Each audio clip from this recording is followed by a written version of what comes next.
I'm Rachel Mitchell, 29 from Boston. What should have been scrolling through a typical workday feed turned into a nightmare when I discovered my sister Amber had gotten married without inviting me. But that shock paled compared to what came next, a viral photo of her new husband Kyle violently grabbing her hair at their reception, her smile frozen in fear. Little did I know this disturbing image would be the thread that unraveled years of family secrets, lies, and a dangerous truth about the man my sister married. Before I dive into this story, I'd love to know where you're watching from. Drop your location in the comments, hit that like button if you've ever had to stand up for someone you love, and subscribe to follow my journey. Trust me, what happened next changed everything I thought I knew about family loyalty. Growing up, Amber and I were inseparable.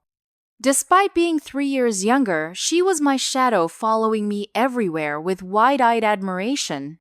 Our childhood home in suburban Massachusetts wasn't perfect, but we made it magical together. We built blanket forts during thunderstorms, shared whispered secrets long after bedtime, and created elaborate imaginary worlds in our backyard. When I think about those days, I remember Amber's infectious laugh and how her hand always found mine whenever she felt unsure. Our parents' marriage began fracturing when I was 12, and Amber was 9. The argument started small tensions over bills scheduling conflicts, but gradually escalated into full-blown shouting matches that would send us retreating to my bedroom. I'd put on music to drown out the noise while Amber cuddled against me, frightened and confused. "Why are they always fighting?" she'd ask, her voice small. Grown-up stuff, I'd answer trying to sound more confident than I felt, but we'll always stick together no matter what.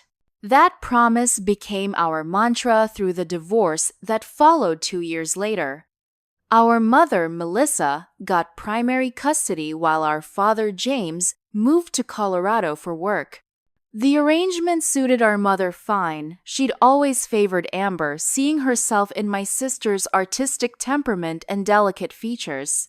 I took after our father, practical, stubborn, and fiercely independent. Though Mom clearly preferred Amber, I never resented my sister for it. Instead, I stepped into a protective role, helping her navigate school drama, checking her homework, and teaching her how to stand up to the mean girls in 6th grade who mocked her homemade clothes. When her first boyfriend dumped her at 14, I stayed up all night with her making ice cream sundaes and assuring her that high school heartbreak wouldn't last forever. Our dynamic shifted when I left for college. I'd won a partial scholarship to Boston University 4 hours from our hometown. The distance was manageable, but life pulled us in different directions. I immersed myself in business courses, determined to build financial security that neither of our parents had achieved. Meanwhile, Amber struggled to find her path, drifting between community college classes and various creative pursuits. By my senior year, our weekly calls had dwindled to monthly catch-ups. After graduation, I secured a position at a marketing firm in Boston and quickly climbed the ranks to become a senior account executive by 27. Amber's trajectory remained scattered. She worked as a barista, then a receptionist, then briefly sold handcrafted jewelry online before abandoning the venture. "I just haven't found my thing yet," she'd say during our increasingly rare conversations. 2 years ago, everything changed when Amber met Kyle Daniels at a charity event where she was working as a server. From the first time she mentioned him, something in her voice shifted, a mixture of excitement and something I couldn't quite identify. Anxiety, perhaps. "He's different," Rachel, she gushed. "He comes from this amazing family with connections everywhere. They own half the real estate in Burlington." The more she talked about Kyle, the more uneasy I felt. She mentioned how he guided her decisions, how he thought she should stop wasting time on her photography, how he'd selected a new wardrobe that was more appropriate for the social circles they frequented. 6 months into their relationship, I finally met Kyle at Thanksgiving dinner. Tall, conventionally handsome, with an expensive watch and perfect teeth, he charmed our mother completely. But I noticed how his hand would tighten around Amber's waist whenever she spoke, how his smile didn't reach his eyes when she shared a story he deemed silly. Most disturbing was how my once vibrant sister seemed to constantly check his expression before expressing her own thoughts. When I found Amber alone in the kitchen, I gently asked, "Are you happy, Am?" "Really happy." Her response came too quickly, too rehearsed. "Of course, Kyle takes care of everything. I'm lucky to have him." The final confrontation happened 8 months ago after Amber canceled our plans for the third time, with a text that clearly wasn't written in her usual style. I drove to her apartment unannounced, finding her with a fading bruise near her collarbone that she hurriedly covered with her sweater. "It's nothing," she insisted. I walked into a door. I'd heard that line in too many domestic violence awareness campaigns to believe it. "Amber, this isn't right. Whatever is happening, you can tell me." The argument escalated when Kyle returned unexpectedly. His politeness disappeared as soon as he realized why I was there. He didn't raise his voice somehow that made it worse, as he suggested I was projecting my own failures onto their perfect relationship. "Your sister has finally found someone who appreciates her potential," he said, standing too close to me. "Maybe you're jealous because you've got nothing but your career." Amber stood silently behind him, tears streaming down her face. "Amber, please," I pleaded. "This isn't you." "I think you should go," she whispered, not meeting my eyes. That was the last real conversation we had. My calls went unanswered, my texts received brief formal replies that didn't sound like my sister at all. Every attempt to reconnect was met with excuses about how busy they were with exciting plans she couldn't discuss yet. I never imagined those plans included a wedding I wouldn't be invited to.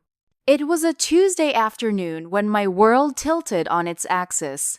I was at my desk, mindlessly scrolling through Instagram during a coffee break, when a post from our childhood friend Taylor appeared on my feed. "So happy to celebrate Amber and Kyle's special day. What a beautiful bride and a magical ceremony." The photo showed my sister in a lace wedding gown, standing beside Kyle in front of an elaborate floral arch. My coffee mug slipped from my fingers, splashing across my keyboard as my mind raced to make sense of what I was seeing. My sister had gotten married without telling me, without inviting me. "Rachel, everything okay?" My coworker Jessica approached with a handful of napkins, glancing with concern at my stricken expression. "My sister got married," I managed to say. "I didn't even know she was engaged."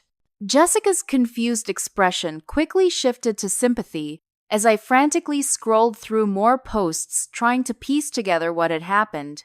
There was my mother beaming in a lavender dress, my cousins posing at elegantly decorated tables, college friends I'd introduced Amber to years ago, all celebrating this milestone moment from which I'd been deliberately excluded.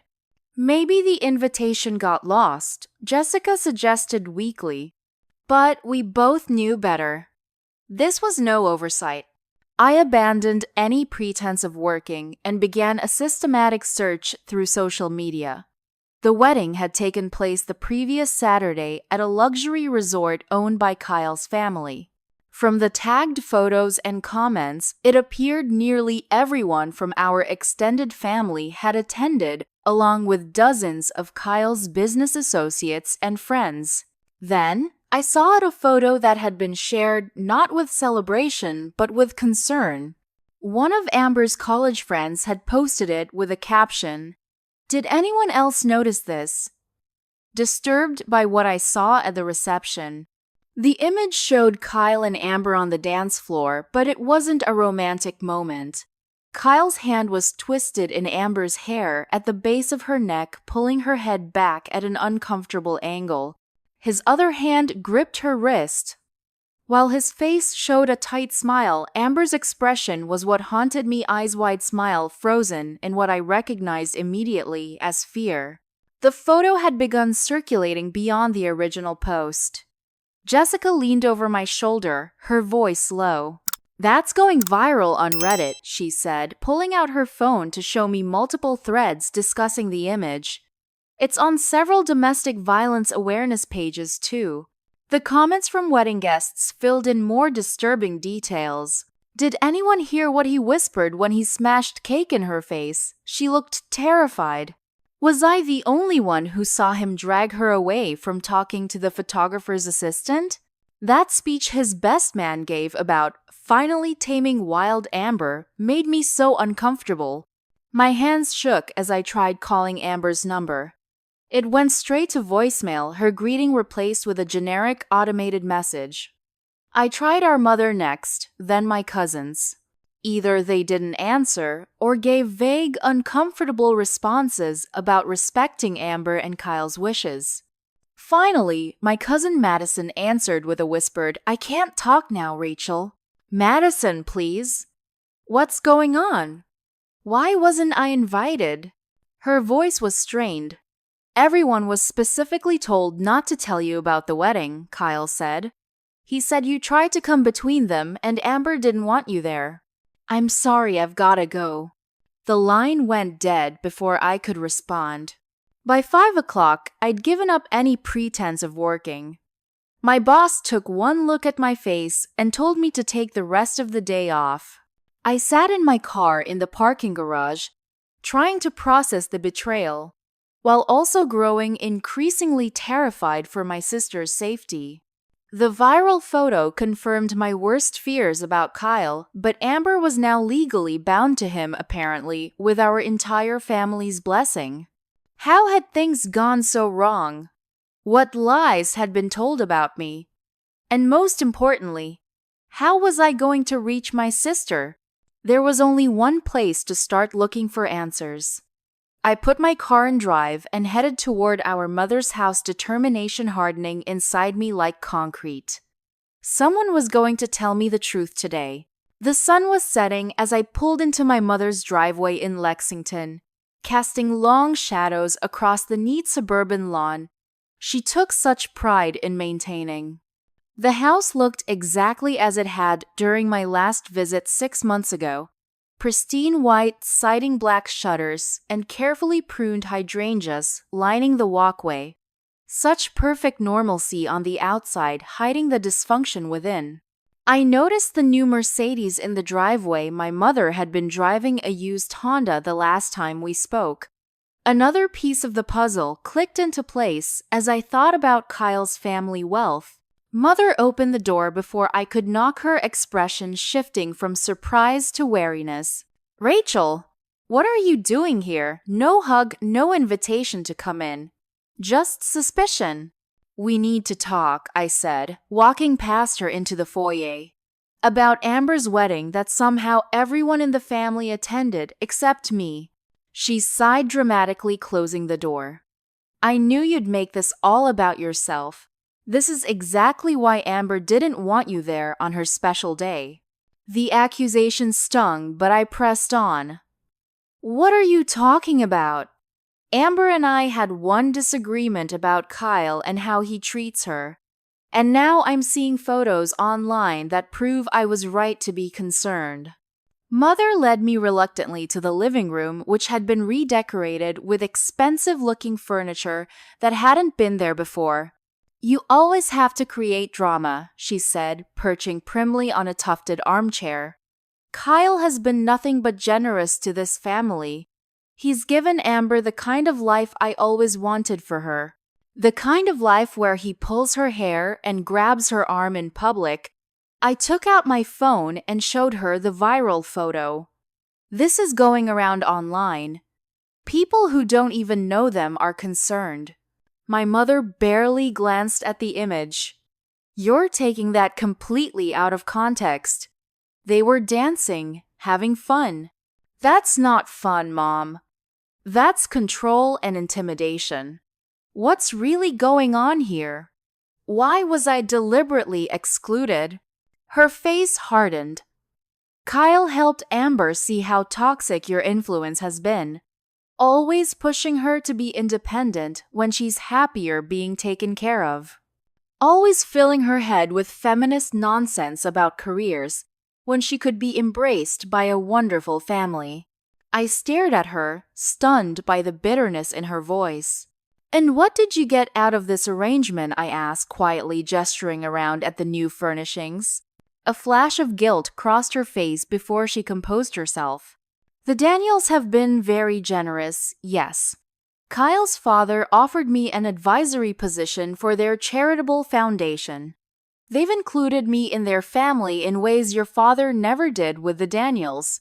The truth was becoming clearer. "So they bought you off. Did they pay for all this?" "The car outside too." "It's not like that," she snapped. "They recognize my value, and they protect their own."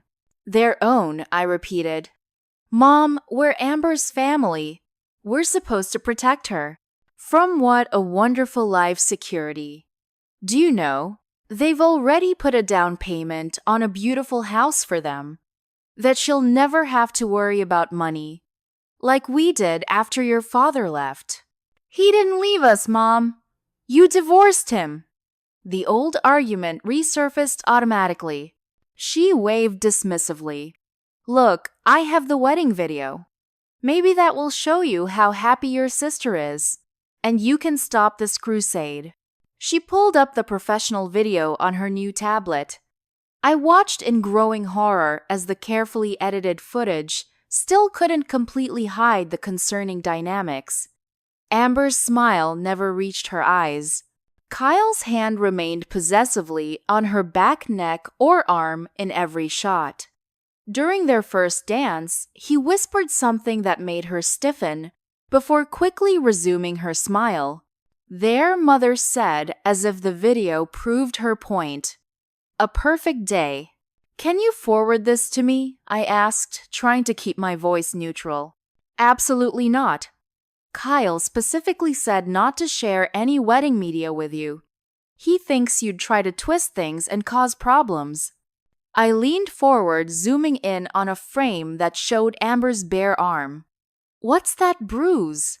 Mother snatched the tablet away. "She's always been clumsy. You know that." "Mom, please. Can't you see what's happening? This isn't right." Her face flushed with anger. "What isn't right is you barging in here trying to ruin your sister's happiness because you're jealous." "Yes, jealous. You've always resented that Amber is beautiful and charming while you're so practical." The word sounded like an insult the way she said it. I felt tears threatening but refused to let them fall. I have never been jealous of Amber. I've only wanted to protect her, something you should be doing as her mother. She doesn't need protection, she needs support in her choices, which is something you've never given her. Always judging, always thinking you know better. Mother stood abruptly. "I think you should leave now. Not until you tell me how to contact Amber directly. She's on her honeymoon in the Maldives." Completely unreachable by design, Kyle wanted her to fully disconnect and enjoy their special time. Another red flag. Isolation from family and friends, classic controlling behavior. "When do they return?" "That's not your concern anymore." Mother walked to the door, opening it pointedly. "Amber has made her choice, Rachel. She chose Kyle and his family over your constant criticism. Accept it and move on." As I walked to my car, shaking with fury and fear, I tried calling my mother one last time from the driveway. The call went straight to voicemail. When I checked my phone, I discovered she had already blocked my number. Sitting in my car, I realized just how calculated this had all been. Kyle had systematically cut me out of Amber's life because I was the only one who saw through him. And somehow he'd convinced my own family to help him do it. This wasn't just about a wedding invitation anymore. I was increasingly certain my sister was in danger, and I was the only one willing to acknowledge it. The following morning, I called in sick to work. This situation required my full attention, and I couldn't focus on marketing campaigns while my sister might be in danger. I began by methodically listing everyone who had attended the wedding whom I might still be able to trust. Madison, my cousin, seemed uncomfortable with the situation during our brief call.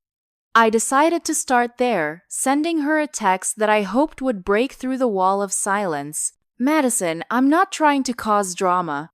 I'm genuinely worried about Amber's safety. If you care about her, please meet me. Just to talk. 3 hours later, she agreed to meet at a cafe halfway between our homes, insisting it had to be quick and discreet. The cafe was busy enough to provide anonymity, but quiet enough for conversation. Madison arrived looking nervous, her eyes darting around as if expecting to be followed. I can only stay 30 minutes, she said, sliding into the booth across from me. And you can't tell anyone we met.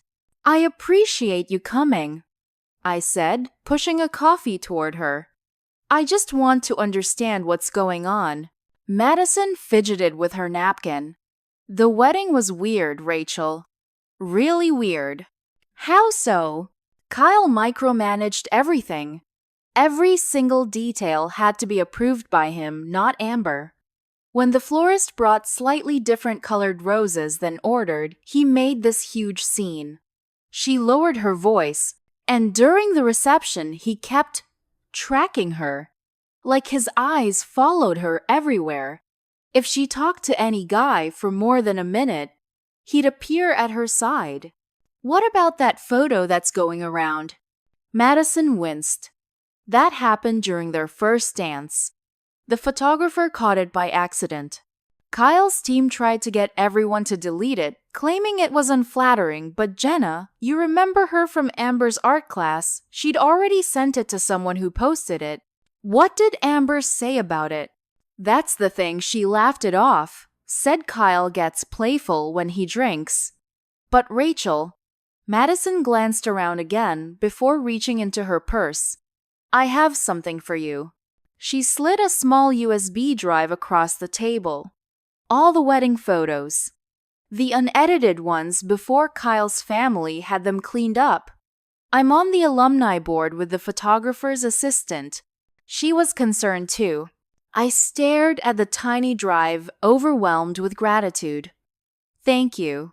There's more, Madison continued. Kyle's cousin Trevor was his best man, and his speech was so inappropriate. He made jokes about Kyle finally getting Amber to behave and how she used to be too opinionated before Kyle sorted her out. People were uncomfortable, but the Daniels family all laughed. My stomach clenched. Tell me about Kyle's family. They're wealthy old money from real estate development plus some tech investments. Very image conscious. His father Richard is on like a dozen charity boards, but has this reputation for ruthless business dealings. The mother Patricia is this perfect socialite type who clearly runs the family behind the scenes. Where are Amber and Kyle living? That's another thing. They're in this gated community called Oakwood Estates. Kyle's family owns the whole development. They have security guards, private roads, it's practically a compound. Amber mentioned that all the houses have smart home features that Kyle can control from his phone. Another classic abuser tactic, controlling the environment. Has Amber kept in touch with any of her old friends? Madison shook her head sadly. She's dropped everyone gradually. First it was friends Kyle deemed immature, then anyone who asked too many questions. I only got invited to the wedding because our mothers are sisters, and even then I was seated at the far back. She checked her watch anxiously. I should go, but Rachel, I feel terrible about all this. I should have said something at the wedding when I saw how he was with her. We all should have. As she stood to leave, I asked one more question. Do you know when they're coming back from their honeymoon? They're already back, Madison said, surprising me. The Maldives trip was just for show on social media. They actually only went for 2 days. Some business thing came up that Kyle couldn't miss. After Madison left, I sat analyzing everything she'd told me while copying the USB contents to my laptop. The photos were even worse than I'd imagined, dozens of images showing Kyle's controlling behavior throughout the event. In one sequence, you could clearly see him squeezing Amber's arm while whispering in her ear after she'd been chatting animatedly with a male guest. Her face transformed from happy to subdued in 3 frames. But beyond the photos, I needed more information about Kyle himself. Back at my apartment, I began researching everything I could find about Kyle Daniels and his family.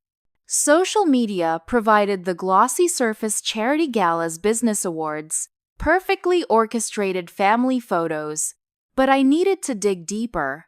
After several hours of searching, I found an archived news article from 5 years ago, assault charges dropped against Daniel's heir. The article was brief, mentioning that Kyle had been accused of assaulting his then-girlfriend, Stephanie Wells, but she had suddenly withdrawn her statement and refused to cooperate with police. The case was dropped due to lack of evidence. This was the smoking gun I needed proof of a pattern of behavior. But one question kept nagging at me. How had a family as image-conscious as the Daniels allowed this article to exist at all? The answer came when I tried searching for follow-up stories or more information about Stephanie Wells. There was nothing, not a single mention anywhere online. It was as if she had disappeared or been erased. The realization of what I was up against hit me hard. This wasn't just about one abusive man. This was about a powerful family with the resources to cover up their son's behavior and silence his victims. And my sister was now legally bound to them. Armed with the evidence from Madison and my own research, I decided to try reaching Amber directly. Madison had mentioned they were back from their abbreviated honeymoon, staying at their new house in Oakwood Estates. I found the address through a property records search and drove there the next morning. Oakwood Estates was even more imposing than Madison had described. A stone entrance with wrought iron gates led to a winding private road lined with massive homes set far back on meticulously landscaped lots. A security guard stopped me at the entrance. "I'm here to see my sister, Amber Daniels," I said, trying to sound casual. "It's a surprise visit." The guard checked a tablet. Name: Rachel Mitchell. He frowned at the screen. "I'm sorry you're not on the approved visitors list. There must be some mistake. I'm her sister." "No mistake, ma'am. I have explicit instructions that you are not permitted entry under any circumstances." His tone left no room for argument. I pulled over just past the gates, considering my options. Calling Amber was pointless if Kyle monitored her phone. Climbing the fence would likely result in arrest. I needed another way in or to get Amber to come out. After watching the comings and goings for nearly an hour, I noticed a landscaping crew entering the community. One older man left shortly after in a truck with Martinez Landscaping on the side, stopping at a coffee shop across the street. I followed him inside. "Excuse me," I approached his table. "Do you work at Oakwood Estates?" He looked up cautiously. "Yes, for 15 years. "Why?" "My sister just moved in there with her husband. The Daniels house, I'm trying to reach her, but security won't let me in." The man, his name tag read Eduardo, studied my face. "The new bride. Small lady, dark blonde hair." "Yes, that's Amber." Eduardo's expression softened. "She is always kind, asks about my grandchildren. Not like the others there." I took a chance. "Eduardo, I'm worried about her." Her husband. He's not a good man. I just need to talk to her, make sure she's okay. Could you possibly get a message to her? He hesitated, then nodded slowly. I work on their property tomorrow morning. What is the message? I wrote my phone number on a napkin with a note. Amber, please meet me at Riverside Park at 11 a.m. tomorrow. It's important. Love, Rachel. Just make sure her husband doesn't see it, I added. Eduardo nodded gravely. I know these types of men, señorita. I will be careful. The next day, I arrived at Riverside Park at 1030, choosing a bench with a clear view of all entrances. At 1110, I was losing hope when I spotted Amber walking quickly along the path. She looked thinner than at Thanksgiving, her usual confident stride replaced by nervous movements. She wore a light jacket despite the warm day.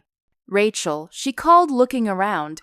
I waved and rushed over, hugging her before she could object.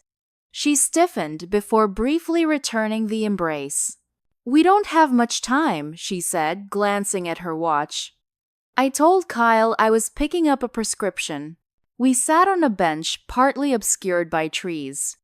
Up close, I could see how exhausted she looked, with carefully applied makeup that didn't quite hide dark circles under her eyes. Amber, what's going on? Why wasn't I invited to your wedding? She looked away. It was Kyle's decision. He said after how you behaved last time, it would just cause drama. Amber, I've seen the photos. The one of him grabbing your hair is all over the internet. She flinched. That's being totally misinterpreted. Kyle was just being playful. You know how dance photos can catch weird moments. Like the bruises on your arm that showed in the video, I asked gently. Her hand moved instinctively to cover her upper arm. I bumped into a door. The same door you bumped into 8 months ago. Amber's eyes flashed with momentary anger. This is exactly why Kyle says you're toxic. You always think the worst of him. Is that what he tells you? What else does he say about me? She bit her lip. That you're jealous because I found someone who takes care of me. That you want me to struggle like you did. Amber, I have never wanted you to struggle. I've only wanted you to be safe and happy. I reached for her hand. Are you happy? Truly.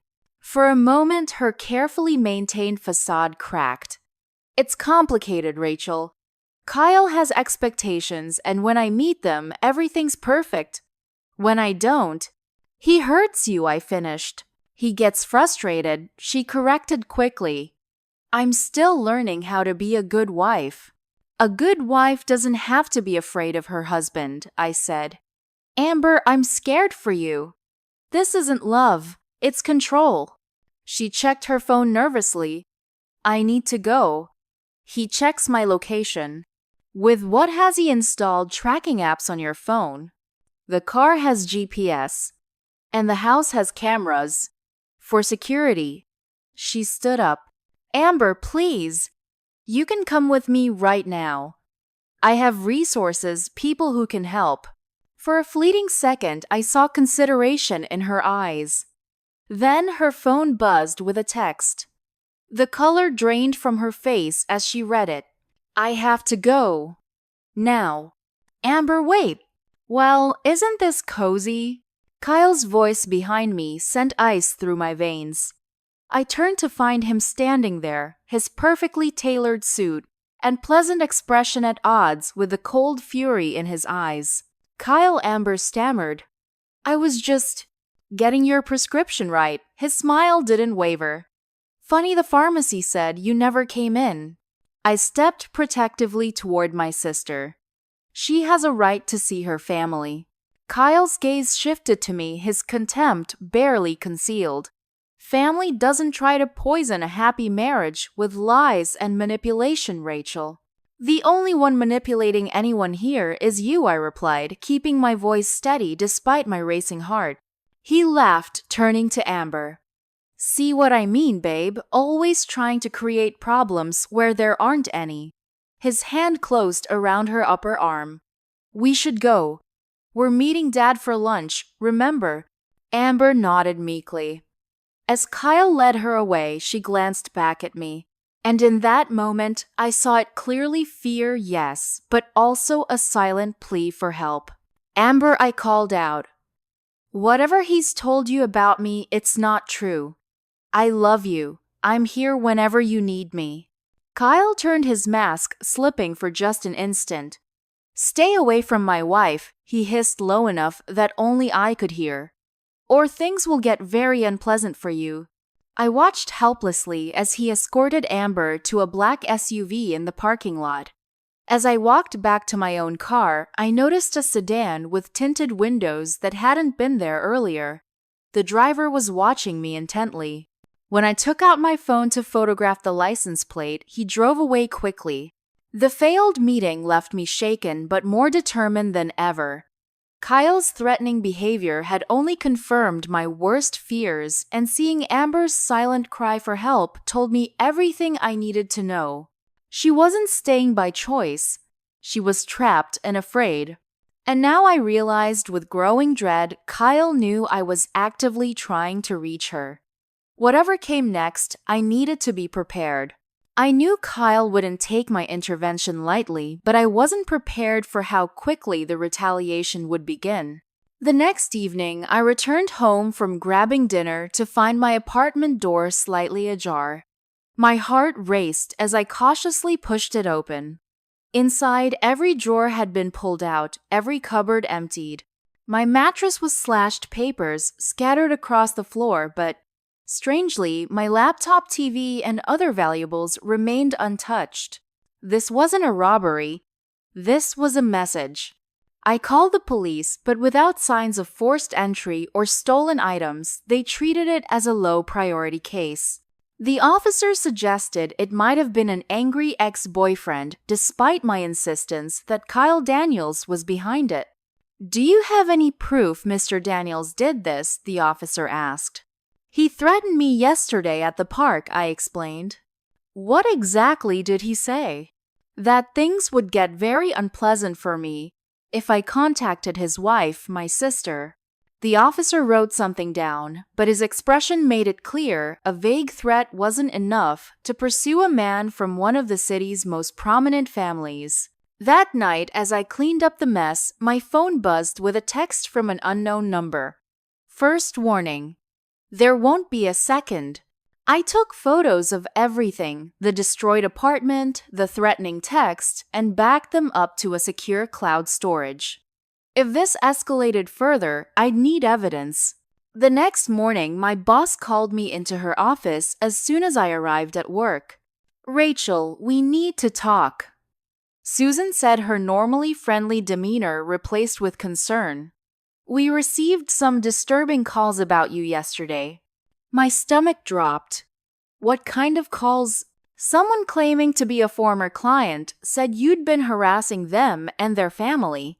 Then another call suggesting you've been misusing company resources for personal vendettas. She looked uncomfortable. They specifically mentioned the Daniels family. Of course. Kyle was attacking my professional reputation. Susan, none of that is true. My brother-in-law is trying to discredit me because I'm concerned about my sister's safety in their marriage. She seemed relieved at my direct response. I figured it was something like that. The accusations seemed completely out of character for you. I appreciate your trust. But this might get worse before it gets better. Just keep me in the loop, she advised. And maybe document everything just in case. As the week progressed, the intimidation tactics escalated. Anonymous calls in the middle of the night. A dead bird left on my windshield. More threatening texts from different numbers. Desperate for allies, I finally called my father in Colorado. We hadn't spoken much since the divorce, our relationship complicated by distance, and my mother's bitter narrative about him. Dad, I need your help. It's about Amber. He sounded genuinely surprised to hear from me. Rachel, what's wrong? Is Amber okay? No, Dad, I don't think she is. I explained everything: the wedding exclusion, the viral photo, my confrontation with Mom, the meeting with Amber, and Kyle's subsequent intimidation campaign. His long silence was punctuated by a heavy sigh. I wasn't invited to the wedding either. Your mother told me Amber didn't want me there. Did you try to contact Amber directly? Of course I did. But all I got were brief texts saying she was too busy planning and would call later. Those didn't sound like her at all. He paused. Rachel, there's something you should know about the Daniels family. Dad explained that years ago his construction company had bid on a project for Daniels' development. When he refused to cut corners on safety measures, they not only rejected his bid but blackballed his company with other developers. He nearly went bankrupt fighting their smear campaign. They destroy people who stand in their way, Rachel. Richard Daniels has half the city council in his pocket and judges too. That's why I moved to Colorado. I couldn't fight them and win. The revelation added another layer to my growing dread. So what do we do, Dad? Just let them keep Amber? No. His voice hardened with resolve. I didn't fight hard enough back then, and I've regretted it ever since. I'm not making the same mistake with my daughter. He told me he'd fly in next week and suggested I contact his old friend Mark Wilson, who had retired as a detective with the Boston PD. Mark knows how the Daniels operate.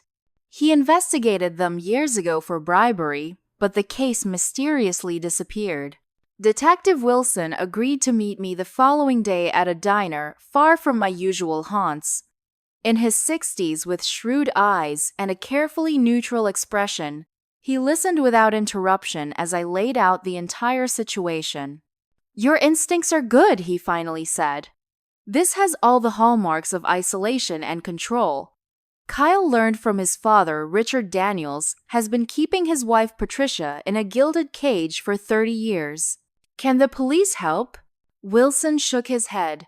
Not officially. The Daniels have too much influence. When I tried investigating them years ago, my captain shut it down overnight. Then my wife's car got vandalized, and my kid got expelled from private school for violations. That never happened. My hope deflated. So there's nothing we can do. I didn't say that. He leaned forward. We need to build a case so strong they can't bury it. Document everything. Gather testimonies from others who've seen Kyle's behavior. Find patterns, previous victims. Make it too big to ignore. Like Stephanie Wells, the ex-girlfriend who dropped assault charges. Wilson looked impressed. Exactly. Find her. And be careful about your digital footprint. Use a VPN. Create separate accounts for your research. Assume your regular devices are compromised. I followed his advice, creating an anonymous Instagram account to document the evidence I was gathering. I carefully uploaded the unedited wedding photos, screenshots of the threatening texts, and images of my vandalized apartment, making the account private but accessible to domestic violence advocates I'd contacted. Through persistent searching, I located Stephanie Wells living under her married name in New Hampshire.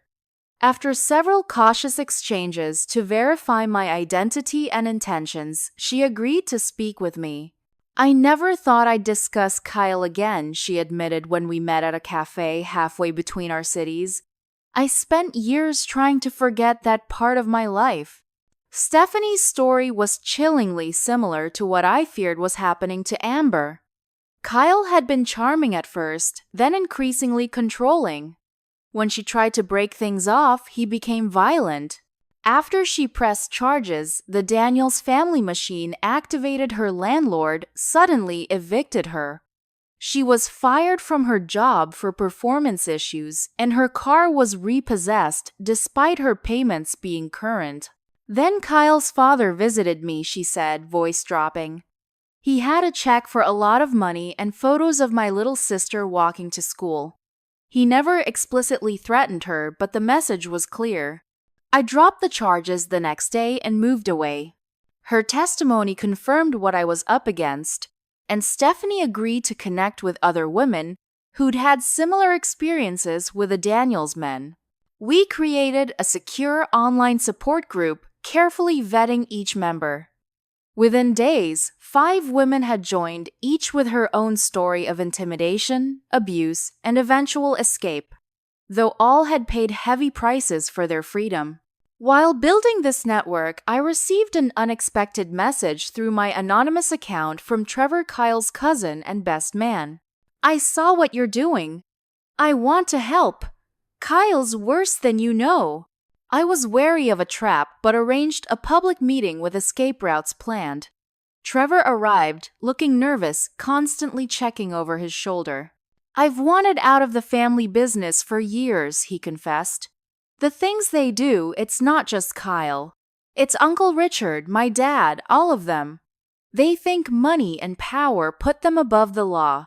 Trevor provided financial records showing how the Daniels family silenced critics through a combination of bribes, blackmail, and financial ruin. Most valuable was his first-hand account of Kyle's abuse. "I've seen him grab Amber when he thinks no one's watching. At the rehearsal dinner, she spilled wine on the tablecloth, and later I saw bruises on her wrist. I've been documenting it secretly." He showed me photos he'd taken surreptitiously, clearly showing Kyle's escalating physical aggression. "Why are you helping me?" I asked. "Because last month, Kyle put his girlfriend in the hospital before marrying your sister." Trevor's hands shook as he pulled up a news article about a home invasion at Kyle's former apartment. There was no break-in. "He beat her so badly, she nearly died, but the family paid her off and buried the story. I can't be part of this anymore." My blood ran cold. The situation was even worse than I'd imagined. As my documentation grew, a domestic violence advocate named Diane Peters, who was also an investigative journalist, took interest in the case.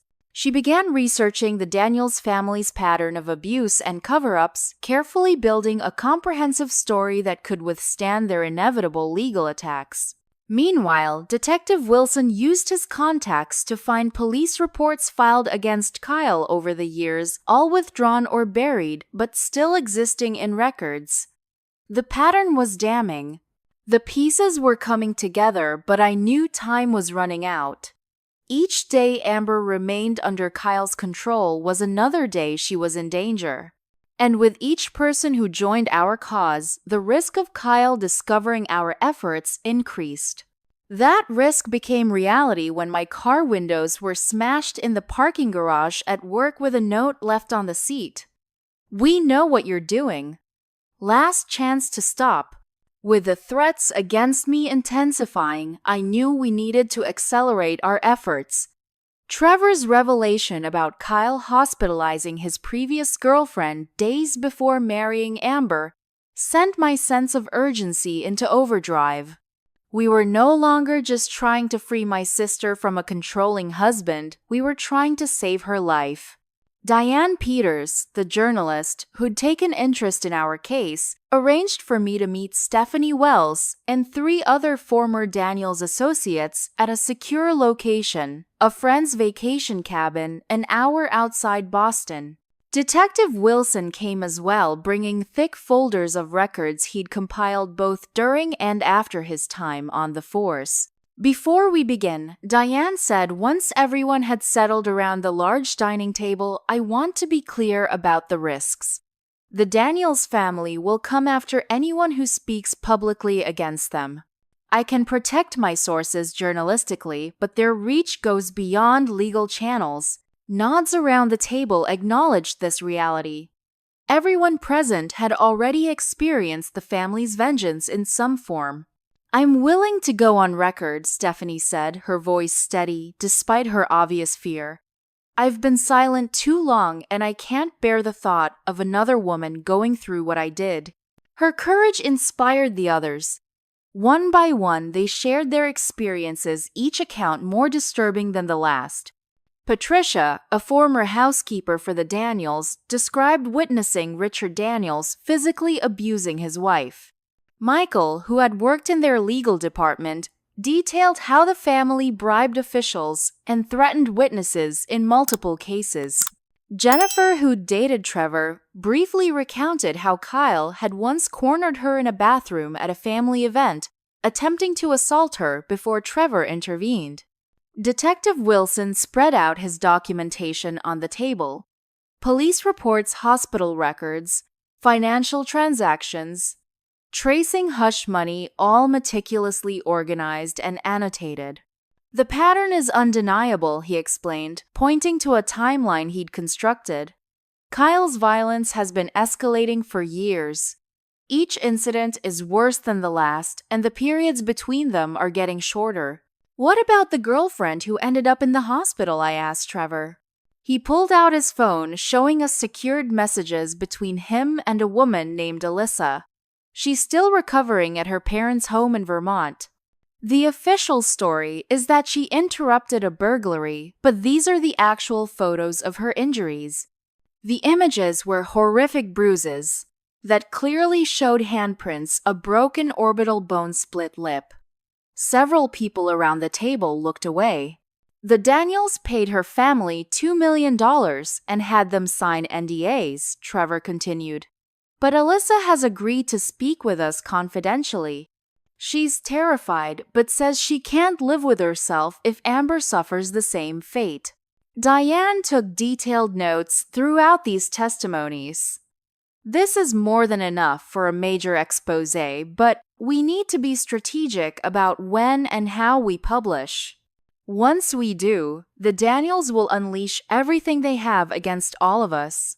We need to get Amber out first, I insisted. Once the story breaks, Kyle will be enraged and she'll be in immediate danger. Agreed, Detective Wilson said. But we also need to ensure the evidence is secure. The Daniels will try to destroy anything they can once they realize what's happening.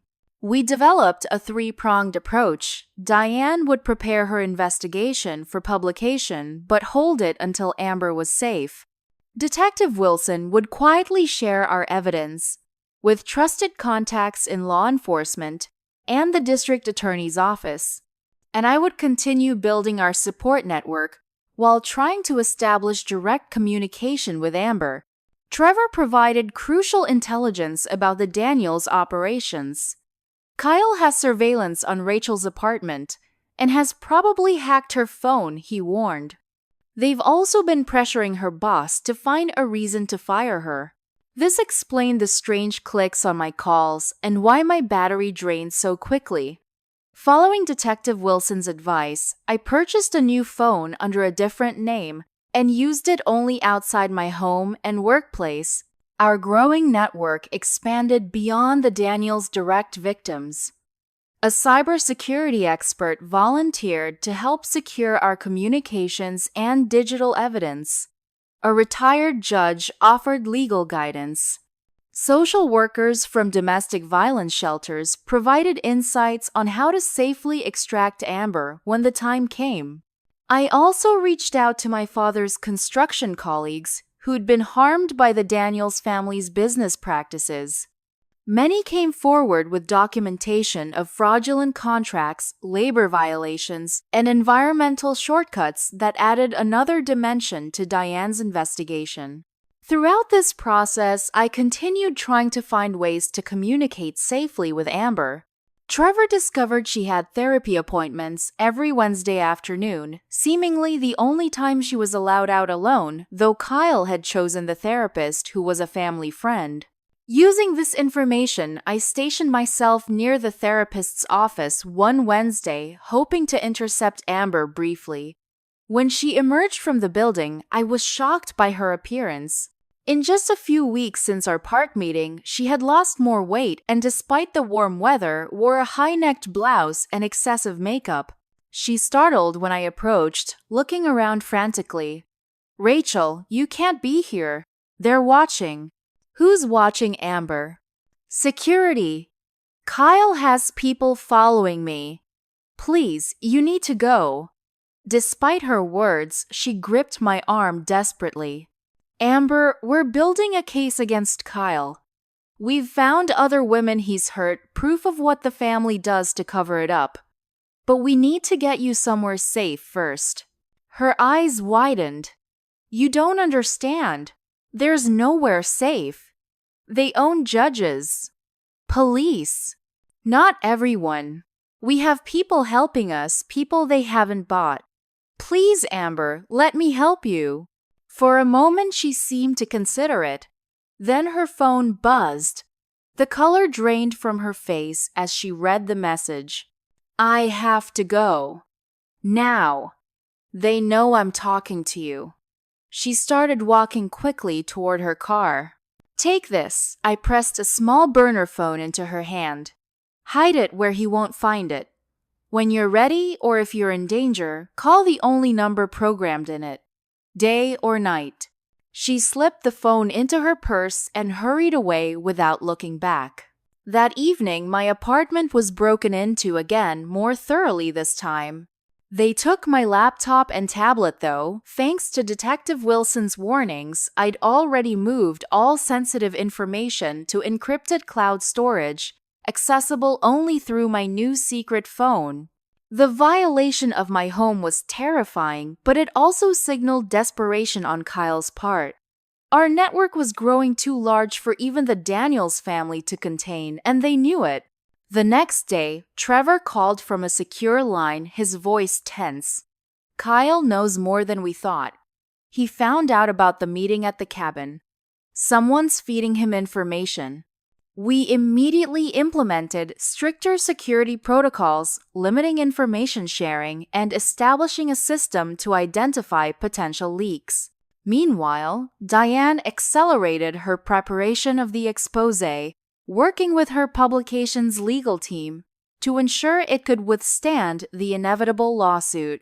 We're almost ready, she told me during a secure call. The evidence is overwhelming. Once this publishes, the Daniels won't be able to intimidate everyone into silence anymore. The story is too big. What about Amber? I asked. That's still our priority, she assured me. But Rachel, you need to be prepared. When Kyle realizes he can't stop the story from breaking, he may lash out at the easiest target. Amber. I said the fear I'd been suppressing rising to the surface. Yes. And possibly you too. You should consider staying somewhere else, somewhere not connected to you. I had already arranged to stay with Jessica, my coworker, whose address wasn't linked to me in any way. But the thought of Amber alone with Kyle when he discovered the extent of our investigation kept me awake at night. As if confirming my worst fears, Trevor called again the next day. Rachel, things are getting worse. Kyle had a complete meltdown at the office yesterday, screaming about disloyalty and throwing furniture. My father had to physically restrain him from attacking an intern who'd made a minor mistake. What about Amber? Have you seen her? No, and that's what worries me. She was supposed to attend a family dinner last night, but didn't show. Kyle claimed she was sick, but no one was allowed to visit her. The knot of dread in my stomach tightened. We were running out of time. Then at 2:17 a.m., my burner phone rang. It was the number I'd programmed for Amber. Rachel. Her voice was barely a whisper broken by sobs. I need help. Amber, what's happening? I was instantly alert, heart pounding as I grabbed my keys and jacket. He found the phone. Her voice was ragged with tears. I thought he was asleep, but he was watching me. A crash in the background, followed by a man's voice shouting. Where are you? I demanded, already heading for my car. Home. He broke my arm, Rachel. I locked myself in the bathroom, but he's trying to get in. I'm coming. Call 911 right now. He'll kill me before they get here. Another crash, louder this time. The security system is keyed to his phone. Code 5941. We'll disable it at the side door. I'm on my way. Stay on the line. I switched to my Bluetooth as I drove, breaking every speed limit. Amber, I'm going to conference in Detective Wilson. With trembling fingers, I added Wilson to the call, quickly explaining the situation. He promised to dispatch trusted officers immediately and meet me there. Don't go in alone, Rachel, he warned. Wait for backup. But as I approached Oakwood Estates, Amber's terrified scream cut through the line, followed by splintering wood. He's breaking through the door, she cried. The call went dead. I couldn't wait. Using the security code Amber had provided, I bypassed the gate by foot and ran to their house, staying in the shadows. The side entrance opened with the code she'd given me. Inside, the sprawling mansion was eerily quiet except for distant shouting from upstairs. I grabbed a heavy crystal paperweight from a side table and crept up the grand staircase, following the sounds to the master bedroom. The bathroom door hung from its hinges, and Kyle stood over Amber, who was crumpled against the marble bathtub, cradling her obviously broken arm. You think you can turn my own cousin against me, Kyle was shouting, his designer suit disheveled face contorted with rage. You think I don't know about your sister's little investigation? Nobody betrays me. Nobody. He grabbed for her again, and without thinking, I rushed forward. Get away from her. I swung the paperweight, catching him off guard. It connected with his shoulder, causing him to stumble backward. Rachel Amber gasped. Kyle's surprise quickly turned to cold fury. Perfect timing. Now I can deal with both of you at once. He lunged toward me, but years of kickboxing classes gave me an advantage he wasn't expecting. I dodged his grab and struck back, landing a solid blow to his ribs. Amber, run, I shouted, trying to position myself between them. Kyle recovered quickly, his greater size and strength, making him a dangerous opponent despite my training. He seized a glass cologne bottle from the counter and hurled it at my head. I ducked, but not quickly enough. It grazed my temple, sending warm blood trickling down my face. You meddling bitch, he snarled. You couldn't just mind your own business, could you? Had to keep pushing, had to keep digging. I stayed focused, remembering my instructor's words. Against a larger opponent, use their momentum against them. When Kyle charged again, I sidestepped and used his forward motion to send him crashing into the shower door.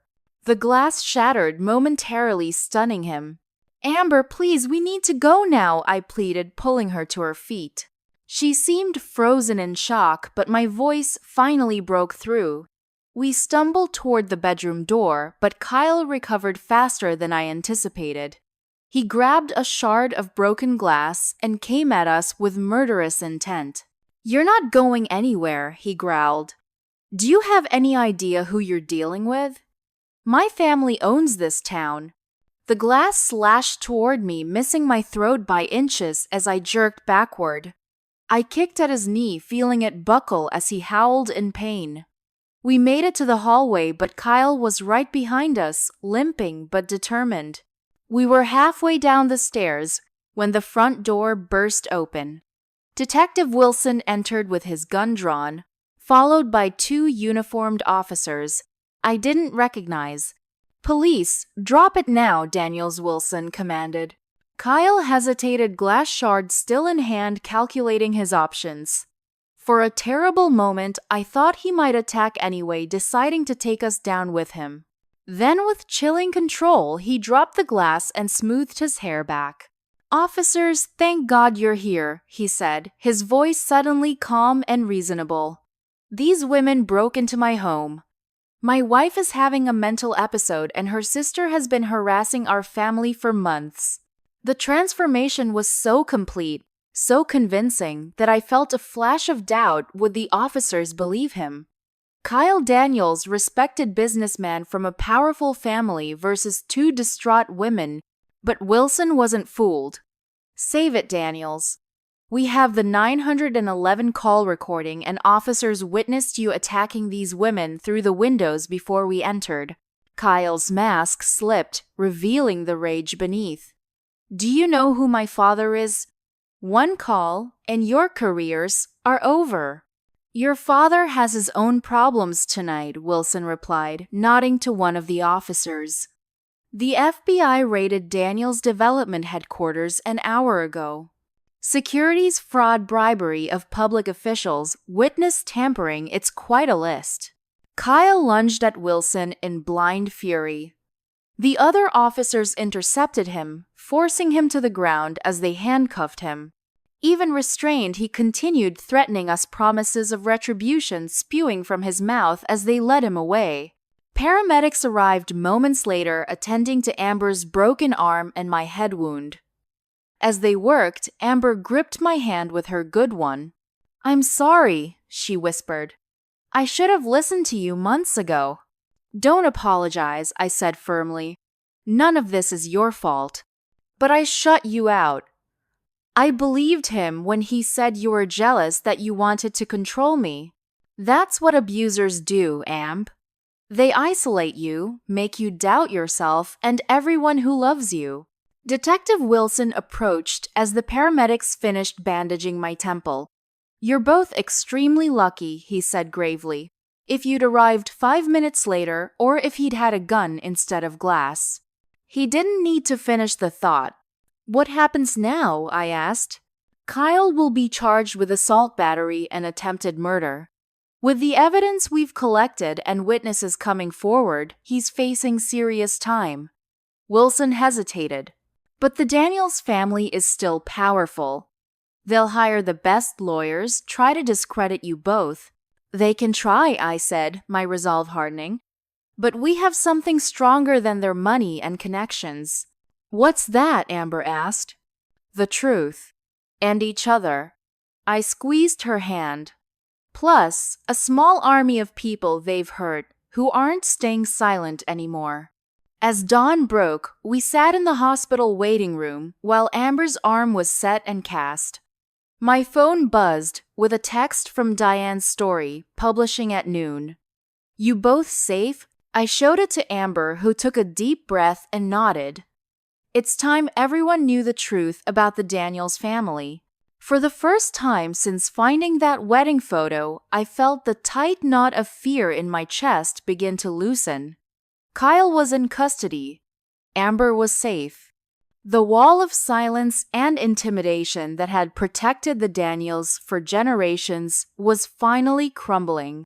But I also knew this was just the beginning of a long journey, especially for Amber, who would need to heal not just physically but emotionally from the trauma she'd endured.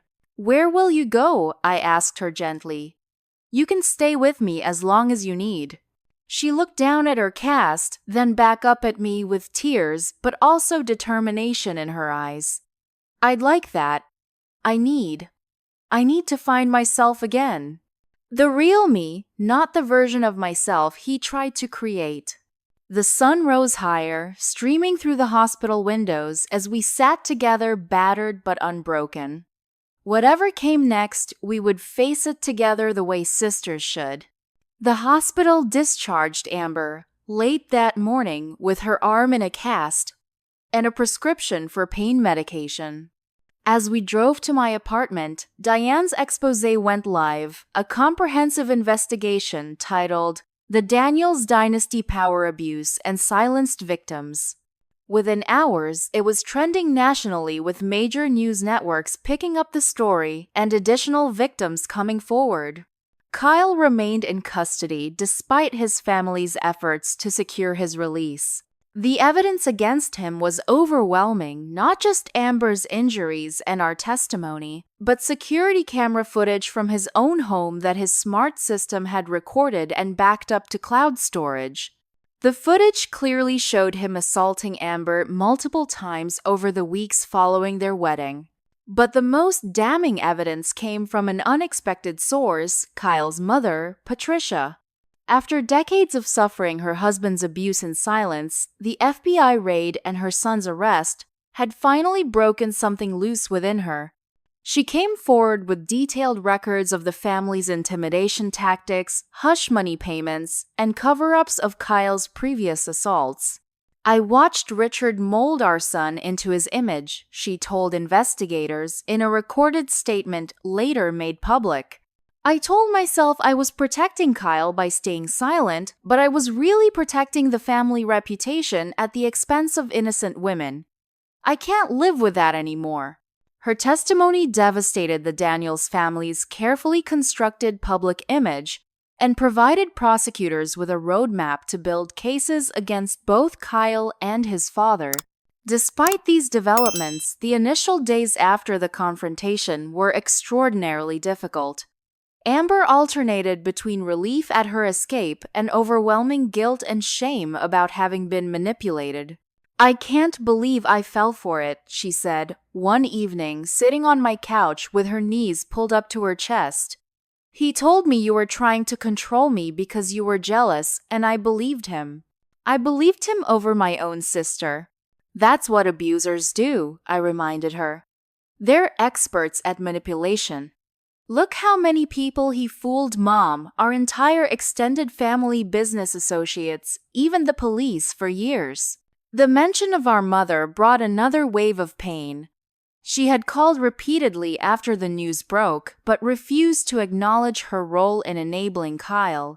Instead, she painted herself as another victim, claiming she'd been completely deceived, despite the evidence showing she'd actively helped isolate Amber from me and our father.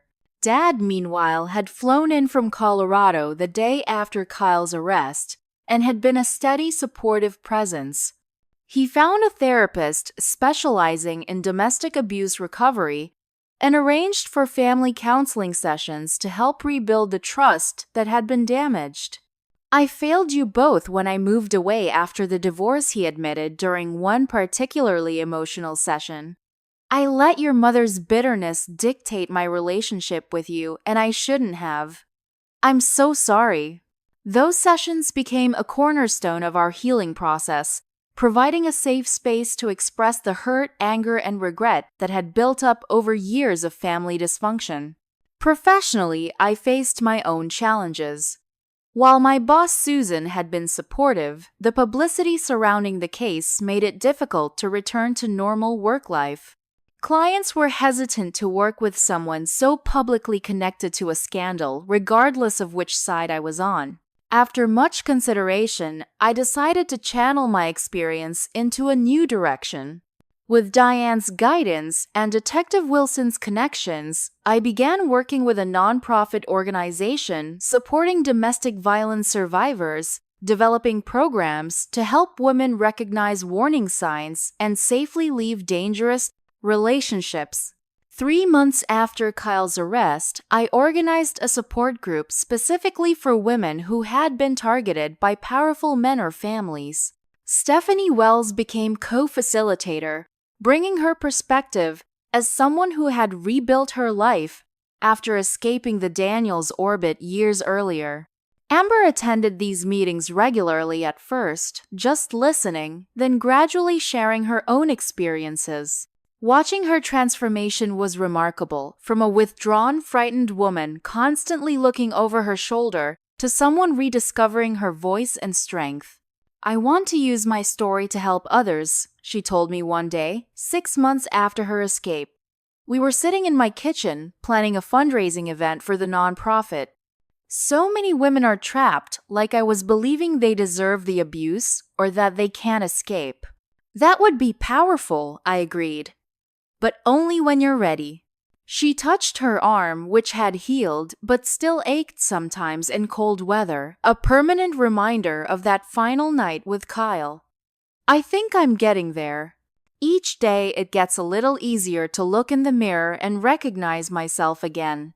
The legal proceedings moved forward, though not without complications. The Daniels family employed every delay tactic possible, but with Patricia's testimony and the mountain of evidence Detective Wilson had gathered, Kyle eventually accepted a plea deal rather than face a public trial. He was sentenced to 15 years for the assault on Amber and additional charges related to previous victims. Richard Daniels fought longer and harder, using his connections to pressure witnesses and officials. But the FBI investigation had been thorough, and with Patricia's cooperation, he ultimately received a 20-year sentence for racketeering, witness tampering, and fraud. The family's business empire crumbled as investigations revealed decades of corruption. Assets were frozen, property seized. The grand house in Oakwood Estates, where Amber had been imprisoned, was sold at auction, the proceeds directed to a victim compensation fund. Our mother struggled to accept these realities. Having tied her identity and security to the Daniels family, she found herself adrift when their protection and financial support disappeared. She moved to Florida to live with her sister, occasionally sending cards or making brief calls, but never fully acknowledging her role in Amber's ordeal. "Do you think she'll ever really understand what happened?" Amber asked, after another unsatisfying conversation with Mom. "I don't know," I admitted. "Some people can't face their own mistakes, especially when they're this significant." "I've forgiven her," Amber said, surprising me. "Not for her sake, but for mine. I can't move forward if I'm carrying all that anger." Her words reflected the incredible growth she'd achieved through therapy and hard internal work. While the physical wounds had healed relatively quickly, the emotional recovery was an ongoing journey with both progress and setbacks. Nightmares still plagued her occasionally. Certain sounds or gestures could trigger panic attacks. But she had developed healthy coping mechanisms and built a support network of friends and professionals who understood trauma recovery. 1 year after the arrest, we gathered at my apartment Amber's dad Trevor, who had testified against his family and was rebuilding his life in another state, Detective Wilson, Diane, and several members of our support group. It wasn't a celebration exactly, but a marking of distance traveled of survival and solidarity. As evening fell, Amber and I stood on my small balcony, watching the city lights come alive. "I keep thinking about how close I came to losing myself completely," she said quietly. "If you hadn't kept fighting for me—" "You fought too," I reminded her. "You found the courage to call me that night, knowing what might happen. You saved yourself as much as anyone saved you." She smiled, a genuine expression that reached her eyes, something that had become more common in recent months. "I'm thinking about going back to school," she said. "Photography and psychology. I want to work with trauma. Survivors use art therapy to help them reconnect with themselves." "That sounds perfect for you." "It's strange," she mused, looking out over the city. "A year ago, I thought I had everything: the perfect husband, the big house, the prestigious life. But I was dying inside, becoming smaller every day until I almost disappeared completely." I put my arm around her shoulders. "And now?" "Now, I have a studio apartment, a part-time job, and student loans in my future." She laughed softly. "And I've never felt more free." Inside, someone put on music and the sounds of conversation and laughter drifted out to us. Life wasn't perfect. We still had challenges to face, wounds still healing, justice still unfolding in some cases. But we were moving forward together, reclaiming our stories and helping others write new chapters in theirs. Amber turned to me, her expression serious. "Promise me something." "Anything. No more secrets between us. No matter how hard the truth might be." I hugged her, gently, mindful of the places that still hurt sometimes. "I promise." We rejoined the others, stepping back into the warmth of community and connection, the true protection against the darkness we had faced and overcome. Have you ever had to stand up for someone you love when others wouldn't? I'd love to hear your stories in the comments below. If this story resonated with you, please consider hitting that like button and subscribing to my channel. Your support helps me continue sharing these important, real-life experiences. And if you know someone who might be in a similar situation sharing this video, could be the lifeline they need.